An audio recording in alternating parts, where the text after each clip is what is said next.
मेहमान था। ये जगह मुझे बताया गया वहाँ काम करने वालों ने कि यहाँ सरकारी अफसर और उनके ख़ानदान वाले भी आते हैं और जजेस के लोग भी, उनके ख़ानदान वाले भी और उनके मेहमान भी यहाँ ठहरते हैं।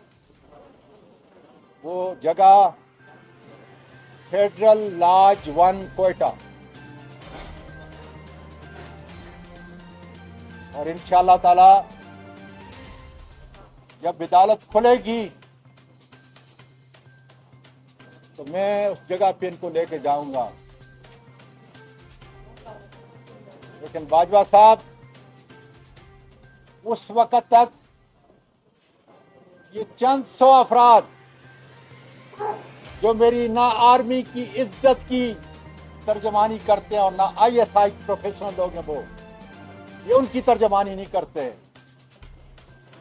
ये ताकतवर गुंडे जिन्होंने मुल्क के हर इदारे को इन्हीं हरकत की वजह से, ये ठेकों में शामिल हैं, ये बड़े बड़े घपलों में शामिल हैं, ये दौलत बनाते हैं। और मुझे ये लफ्ज अदा करने में शर्म महसूस होती है, ये किस मां से पैदा हुए हैं, किस मां ने इनको जन्म दिया है। इसलिए कि मैं अपने खानदान के हर उस आर्मी के अफसर और सिपाही से वाकिफ हूं जिसकी इज्जतदार मां ने उनको जन्म दिया है। उनका खानदानी असलूब देखें, उनका एक दूसरे के साथ खानदान का मिलना देखें तो इंसान को ताज्जुब होती है। लेकिन ये 600-700 अफराद किस आइन और किस कानून और किस इंसानी और दीनी रवायात के ताबे हैं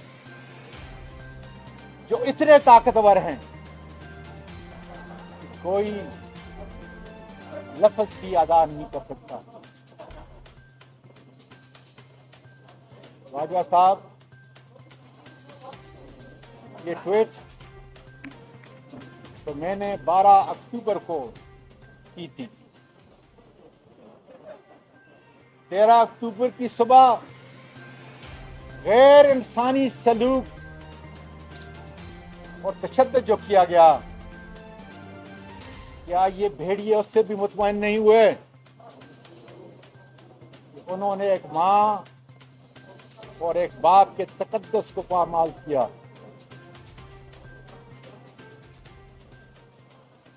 ये भेड़िए हस्बे आदत हर ताजर के पीछे हैं, हर इन्वेस्टर के पीछे हैं, अक्रॉस द बोर्ड तमाम सियासी लीडरान के पीछे हैं और यही काम करते हैं। मैं तो आज से 6 महीने पहले किसी भी और जगह, जब से हमारी हुकूमत खत्म हुई है, मैं अपनी बीवी को नहीं लेके गया और मुझे पूरा यकीन था कि जो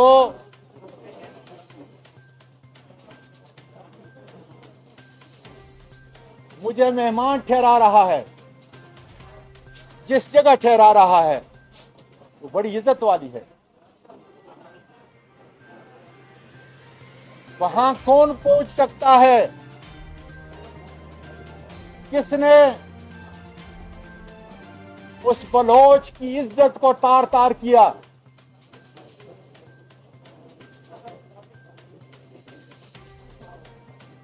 इसलिए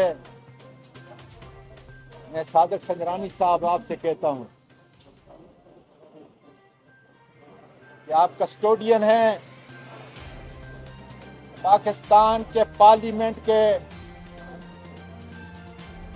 सबसे बड़े ईवान के। आपका काम